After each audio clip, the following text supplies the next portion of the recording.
didukung oleh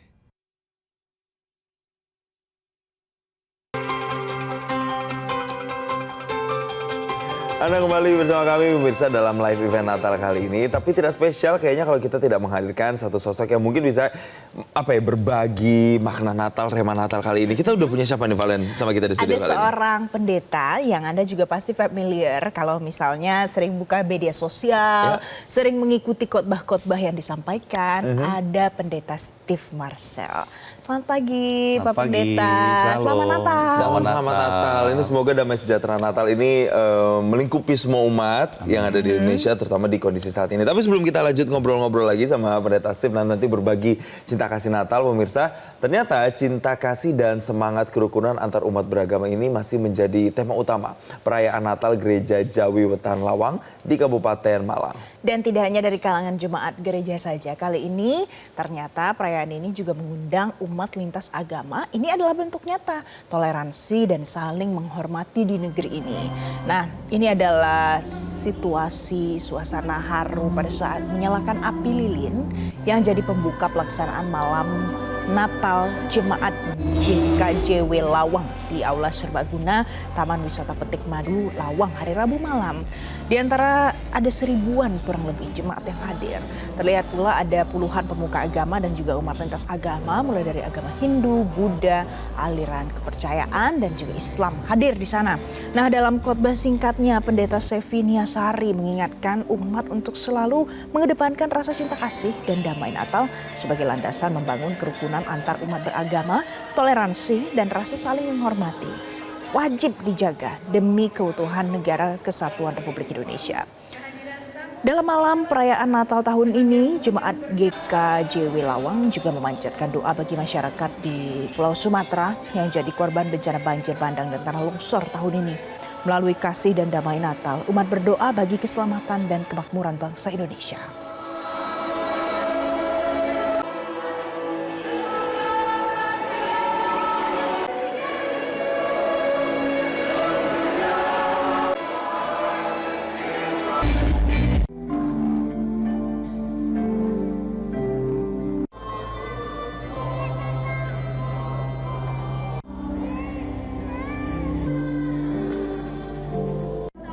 Sejahtera itu hadir ketika kita semua kemudian bukan berarti tanpa konflik, tetapi bukan berarti kemudian kita harus sama atau kemudian kita nggak boleh beda, enggak, tetapi kemudian kita saling menyadari, tetap bisa rukun, tetap bisa harmonis, tetap bisa bersahabat sebagai saudara meskipun kita berbeda. Jadi rukun itu adalah situasi yang kemudian bisa semua merasakan damai sejahtera. Kami akan ajak Anda pemirsa untuk bergabung kembali bersama jurnalis-jurnalis Metro TV. Ada Belinda Firda di Gereja Katedral Surabaya dan juga Sabdo Roleh dari Gereja Katedral Makassar. Kita akan ke Belinda di Surabaya terlebih dahulu. Selamat pagi Belinda. Jadi Belinda, di sana apa saja rangkaian misa Natal di Gereja Katedral Surabaya? Apakah sudah dimulai? Selamat pagi Jason, Valen dan pemirsa. Untuk rangkaian perayaan Hari Raya Natal di Gereja Katedral Surabaya ini sudah dimulai sejak pukul 7 pagi tadi, di mana ini menjadi sesi pertama untuk misa Ekaristi yang dihadiri setidaknya hampir 900 umat Kristiani yang merayakan Hari Raya Natal pada hari ini. Dan memang antusias masyarakat Surabaya dan sekitarnya ini sudah tampak sejak pagi tadi, di mana untuk sesi 1 mereka mulai berdatangan ke gereja sekitar pukul 6 waktu Indonesia Barat, padahal masih ada waktu 1 jam ya untuk perayaan di sesi pertama. Dan untuk sesi pertama yang tadi berakhir sekitar pukul 8 waktu Indonesia Barat yang dipimpin langsung oleh RD Justinus Budi Hermanto yang merupakan Romo Gereja Katedral Paroki Hati Kudus Yesus Surabaya. Dan memang ada pesan-pesan yang disampaikan beriringan dengan tema Natal di tahun ini adalah Allah hadir untuk menyelamatkan keluarga. Ini satu tema yang mengingatkan kembali bahwa segala bentuk permasalahan ini harus kembali kepada keluarga dan selalu membawa cinta kasih di keluarga. Ini menjadi salah satu pesan yang disampaikan oleh Romo pada pagi hari ini. Dan tidak hanya sesi pertama, Jason dan juga Valen, untuk di Gereja Katedral Surabaya ini masih ada 3 sesi lainnya. Untuk sesi yang kedua akan dimulai pada pukul 10 waktu Indonesia Barat, dan bisa saya gambarkan bahkan setelah selesainya sesi pertama ini sudah mulai ada umat yang berdatangan untuk mengikuti sesi kedua, padahal masih ada waktu 2 jam. Ini menunjukkan bagaimana semangat dan juga antusias seluruh umat Kristiani yang merayakan Hari Raya Natal hari ini ingin mendapatkan tempat terbaik berada di dalam gereja. Karena kalau kita mengingat di tahun ini setidaknya ada lebih dari 4.100 kursi yang disiapkan oleh pihak Gereja Katedral Surabaya untuk mengantisipasi antusias umat Kristiani yang melaksanakan Hari Raya Natal pada hari ini. Dan ini terbagi di beberapa titik. Untuk di dalam gereja sendiri ini ada 400 kursi yang tersedia. Kemudian lainnya ini tersebar di beberapa titik, ada di aula, kemudian ada di halaman tempat saya melaporkan saat ini. Dan juga ada satu area baru yang baru saja dibuka untuk tahun ini, sehingga ini menambah kapasitas kursi yang bisa digunakan oleh umat yang akan melaksanakan ibadah pada hari ini.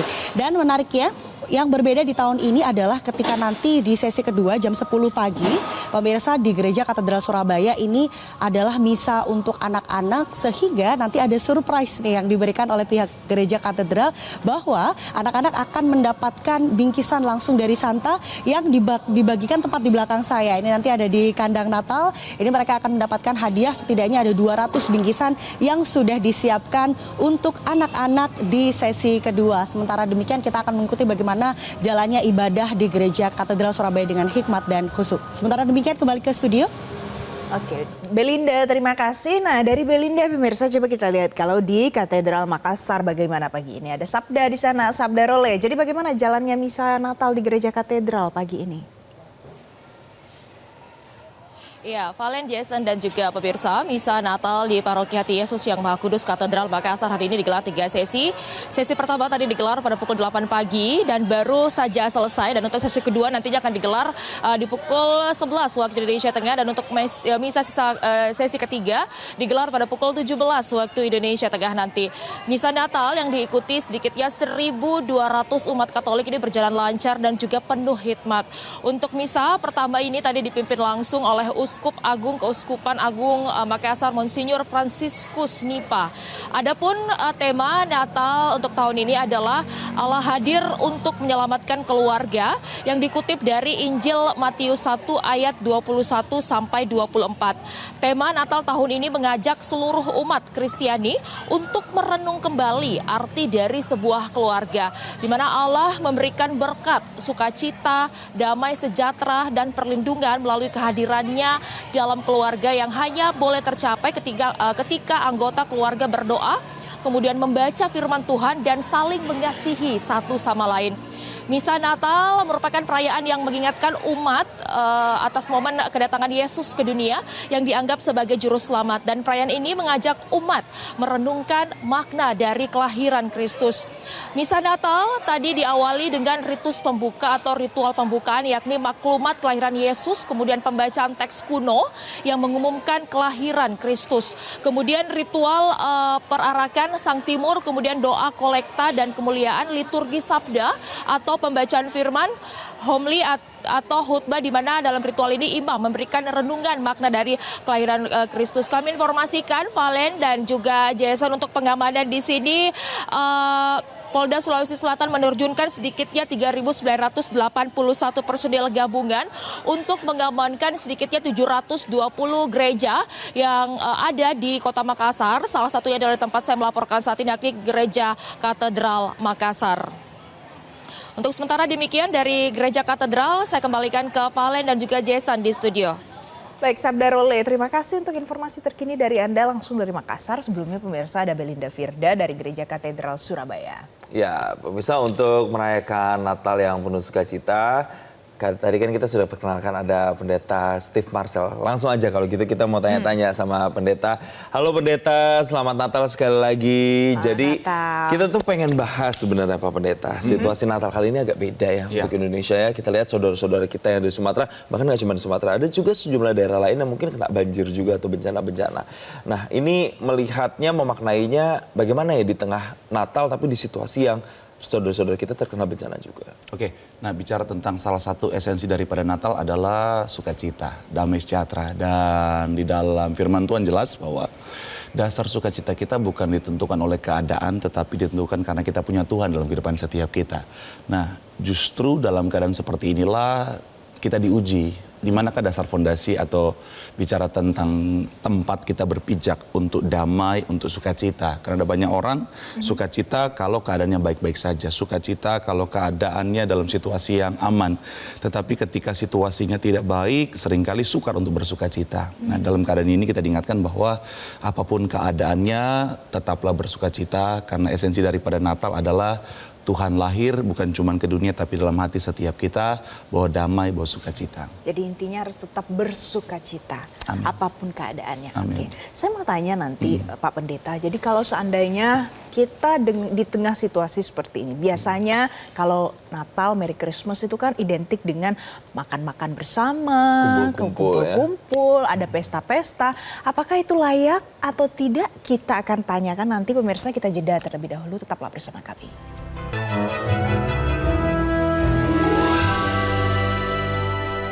Didukung oleh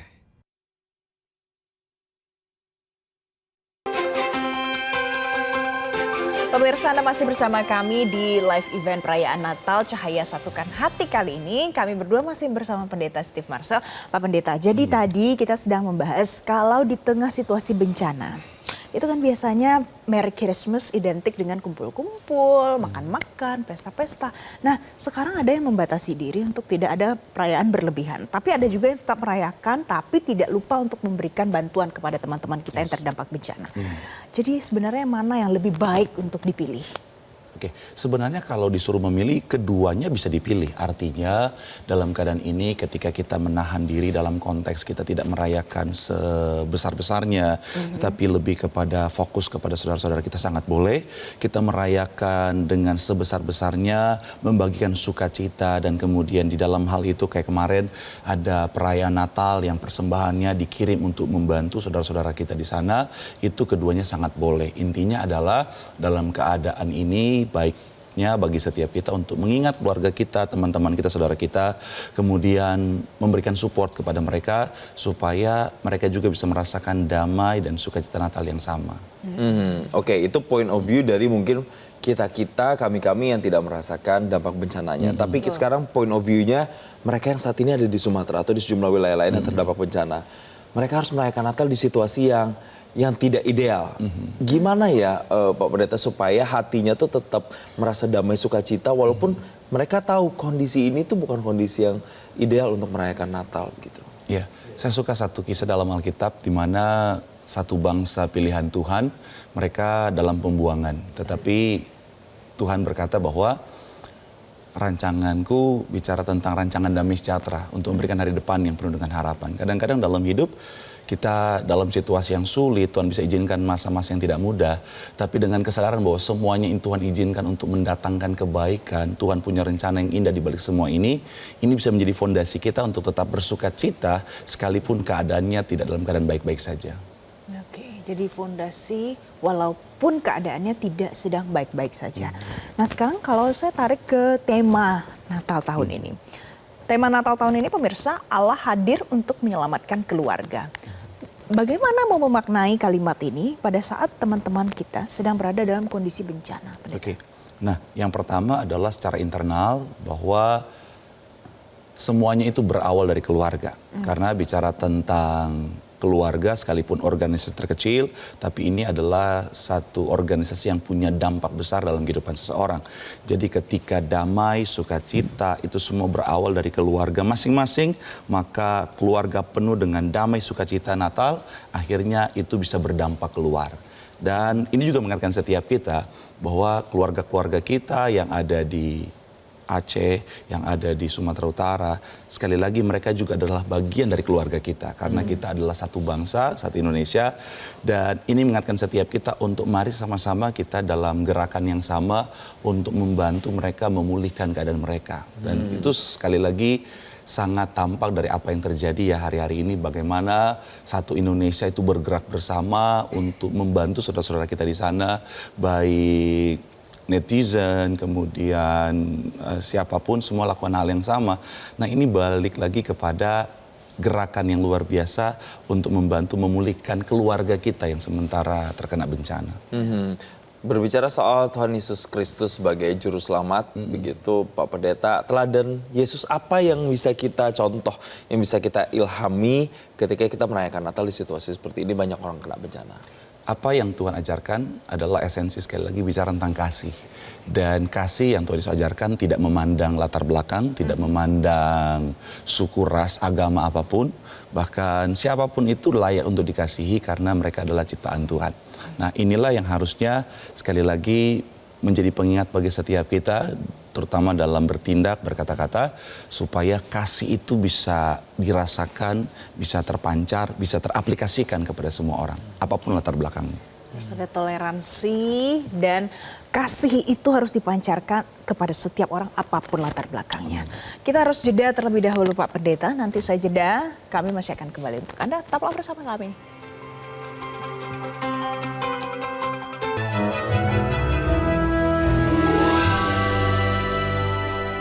Didukung oleh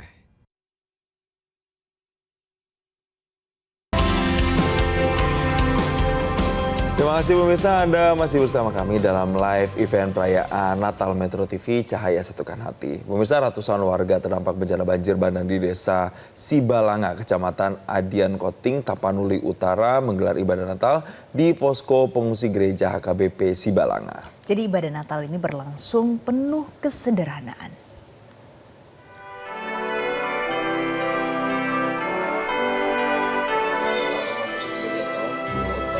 Meski harus duduk di lantai beralas tikar, warga terdampak bencana banjir bandang yang mengungsi di posko HKBP Sibalanga tetap melaksanakan ibadah Natal dengan hikmat. Dalam ibadah Natal ini, anak-anak menampilkan liturgi Natal dan koor lagu pujian.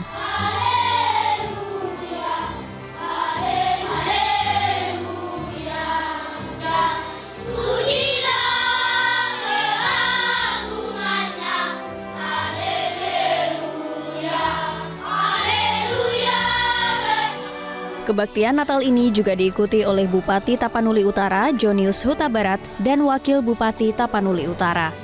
Pendeta Kastel dalam khotbahnya mengajak warga untuk tetap bersyukur di tengah bencana yang menimpa warga. Dengan peristiwa ini, pendeta mengajak umat manusia untuk selalu merawat alam. Usai ibadah Natal, Bupati dan Wakil Bupati menghibur warga dengan bernyanyi lagu Natal. Warga pun menyampaikan harapannya di Natal tahun ini. Semoga selanjutnya ini yang terakhir, ini yang pertama dan ini yang terakhir. Itulah permintaan kami. Semoga Tuhan mendengarkan. Terima kasih. Kami dari Posko Desa Sibalanga mengucapkan selamat Hari Natal. Pengungsi dari Sibalanga mengucapkan selamat Natal. Dengan pesan semoga dengan Natal hari menyenangkan kita semua. Amin. Warga terdampak bencana banjir bandang di Tapanuli Selatan melaksanakan ibadah Natal di gereja HKBP di Desa Huta Godang. Meskipun tinggal di pengungsian, warga tetap merayakan Natal dengan penuh kesederhanaan. Selain warga terdampak bencana, 30 personel Sat Brimopolda Sumatera Utara juga turut melaksanakan ibadah Natal setelah bertugas di lokasi bencana banjir bandang. Perayaan Natal dilakukan dengan penuh kesederhanaan dan sukacita. Desa Huta Godang merupakan salah satu desa yang terdampak banjir bandang yang terjadi pada akhir November yang lalu. Tim Liputan, Metro TV. Nah, jadi pemirsa itu tadi itu adalah salah satu lokasi di mana keluarga kita, teman-teman kita yang terdampak bencana tapi masih beribadah dengan sukacita. Nah, tapi Pak Pendeta, kalau seandainya ada yang kehilangan keluarganya di momen bencana kali ini dan harus Natal juga, tapi masih ada nih sisa keluarga yang masih tetap bertahan melewati bencana ini. Apa yang harus dilakukan? Bagaimana penerimaan itu bisa sampai dan terjadi di momen Natal kali ini? Seperti yang tadi kita bahas ya, bahwa rencana Tuhan selalu rencana yang terbaik. Rencana Tuhan, rancangan damai sejahtera. Dan kalau kita melihat dari perspektif kita sebagai manusia, mungkin kita bingung apa kebaikan di balik semua ini. Tapi kalau kita melihat dari perspektifnya Tuhan, saya percaya kita bisa melihat bahwa ada kebaikan yang Tuhan sementara rancangkan. Sekali lagi bahwa ada saat mungkin kita nggak mengerti, Dan memang sekali lagi Tuhan ada saat di mana sukar untuk dimengerti. Tapi sekalipun dia Tuhan yang sukar untuk dimengerti, dia tetap adalah Tuhan yang selalu dapat dipercaya. Jadi ketika kita percaya bahwa semuanya pasti untuk mendatangkan kebaikan, maka ini dapat menjadi fondasi kita untuk tetap bisa beribadah, bisa merayakan Natal dalam sukacita dan percaya bahwa semuanya pasti untuk kebaikan. Pak Pendeta, tapi begini juga mungkin di situasi seperti ini saya yakin ini tidak mudah. Ada yang kehilangan keluarga, tapi ada juga yang sudah kehilangan keluarga, kehilangan tempat tinggal, harta benda, semuanya hilang begitu saja. Mungkin saja ada kepahitan. Nah, gimana tuh Pak Pendeta supaya di momen Natal ini tetap merayakan sukacita dan pada akhirnya tidak kepahitan dengan Tuhan? Oke. Balik lagi, mengingat bahwa rencana Tuhan rencana yang terbaik. Di dalam Alkitab ada kisah di mana ketika Ayub dari segala yang dia miliki, dia kehilangan semuanya, termasuk anak-anaknya. Tapi dalam kisah itu, Ayub akhirnya bisa ngalamin pertumbuhan iman yang luar biasa, kedewasaan rohani yang luar biasa, dan dia ngalamin pengenalan yang sungguh luar biasa bersama dengan Tuhan. Jadi saya percaya di balik semua ini, saudara-saudara kita yang ngalamin keadaan yang tidak mudah ini bisa mengenal Tuhan lebih lagi, bisa merasakan Tuhan lebih lagi. Dan saya percaya Tuhan tak pernah meninggalkan mereka, artinya Tuhan memberikan kekuatan sehingga segala perkara yang mereka tanggung ini ada kekuatan Tuhan di sana. Oke, jadi itu bagaimana memaknai supaya mudah-mudahan bisa ya sembari pulih untuk kegiatan ekonomi, pulih juga di bagian hati dalam momentum perayaan Natal tahun ini. Nah, coba kita pindah lagi Pak Pendeta. Jadi kalau misalnya orang-orang yang tinggal di Jakarta atau di pulau-pulau lain yang mau mengirimkan doa dan semangat, tapi mungkin punya keterbatasan ekonomi, bagaimana caranya? Baik lagi kalau kirim doa tidak perlu pakai biaya. Jadi tentunya dimanapun kita berdiri, dimanapun kita ada, kita bisa berlutut, kita bisa berdoa dan itu powerful. Artinya ketika kita terhubung dengan sumber kekuatan yang luar biasa itu Tuhan, saya percaya itu jauh lebih luar biasa dampaknya buat saudara-saudara kita di sana. Dan kita juga bisa gunakan sosial media hari-hari ini, puji Tuhan sudah begitu maju.